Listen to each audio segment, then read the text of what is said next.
વડોદરા શહેરના વાસણા રોડ પર આવેલું વ્રજવિહાર સોસાયટીના પ્રમુખને માર મારવાનો બનાવ બન્યો।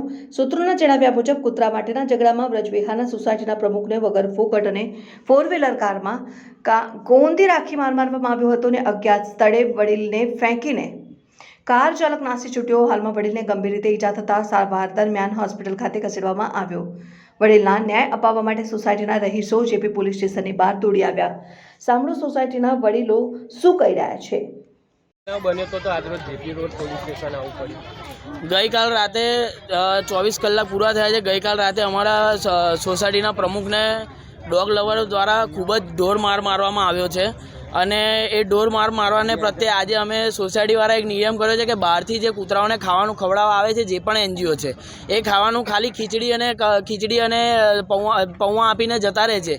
ખાલી કૂતરાઓની સેવા કરવી એ ખીચડીને પૌવા આપવું એવું નથી, એની ટોટલ કાળજી લેવા માટે એ લોકો બંધાયેલા હોતા નથી ખરેખર કે એમનું ટ્રીમિંગ કરાવવું, મેડિકલ કરાવવું, એ રીતની પણ એમની કૂતરાઓની વ્યવસ્થા કરવી જોઈએ। અને આ રખડતા કૂતરાઓ અમને નાના બાળકોને, લોકોની ગાડીઓને છેલ્લા 4 વર્ષથી નુકસાન કરી રહ્યા છે અને અમારી સોસાયટી કૂતરાઓના હિત માટે બી કાર્ય કરી રહી છે અને એવું બી નથી કે એમને વિરોધ કરી રહ્યા છે। પણ જે આજે કૃત્ય થયું છે પ્રકાશભાઈ જોડે અને આ જે ખવડાવવા આવે છે એમની જોડે વાતચીત કરવા પરથી જાણવા મળે છે કે આ લોકો પણ એમને મળેલા છે અને એમને બધું ખબર છે કે આ જે કાલે કૃત્ય થયેલું છે એના વિશે આ લોકો જાણે છે। તો અમારે પ્રશાસનને અને સરકારને એક જ માંગ છે કે જો આ રીતે ડોગ લવરોનો કાયદો હોય અને અમારે જો વિરોધ કરવાથી અમને આવી રીતે માર પડી શકતો હોય તો સાહેબ અમારી સેફટીનું શું? કોને માર પડ્યો? અમારા સોસાયટીના પ્રમુખ છે પ્રકાશભાઈ પટેલ, એમને કાલે ગાડીમાંથી એમને કોઈ પણ વાતમાં ગોલ ફેરવીને એમને લઈ જવામાં આવ્યા છે અને ઢોર માર મારવામાં આવ્યો છે। 4 જણ મારવામાં આવે છે એવું તપાસ દરથી જાણવા મળે છે। સરકારના સહાયથી અને પોલીસના સહાયથી 1 જણની પકડી પણ લેવામાં આવે છે। પણ હવે અમારી માંગ એ છે કે તમે આજુબાજુ જે પણ કૂતરાઓને ખાવાનું ખવડાવે છે તે મહેરબાની કરીને હવે અહીંયા ખાવાનું ખવડાવવા ના આવશો। અમે અમારા કૂતરાની કેર અમે જાતે જ કરી લઈશું। શું નામ આપ્યું? અમારું નામ છે શ્રેય પટેલ। સોસાયટીમાં આવ્યા અને શું બનાવ બન્યો? અમે વ્રજવિહાર સોસાયટીના રહીશો છે અને ગઈકાલે 7:30 થી રાતના 12 વાગ્યા સુધીના અરસામાં અમારા જે સભ્ય છે એટલે કે વિસ્તારના જે વડીલ છે તે વડીલ જે છે એ સામાજિક કાર્યકર્તા છે અને એમને અજ્ઞાત કોઈ ગાડીમાં નંબર વગરની ગાડીમાં બેસાડીને અજ્ઞાત સ્થળે લઈ જવામાં આવ્યા અને ગાડીનો વોલ્યુમ મોટો કરીને તેમને ખૂબ જ મારવામાં આવે છે। અત્યારે અને એમને ફેંકી દેવામાં આવ્યા અજ્ઞાત સ્થળે અને અત્યારે એ જીવન મરણ વચ્ચે ઝોલા ખાઈ રહ્યા છે। તો એની જવાબદારી કોણ લેશે?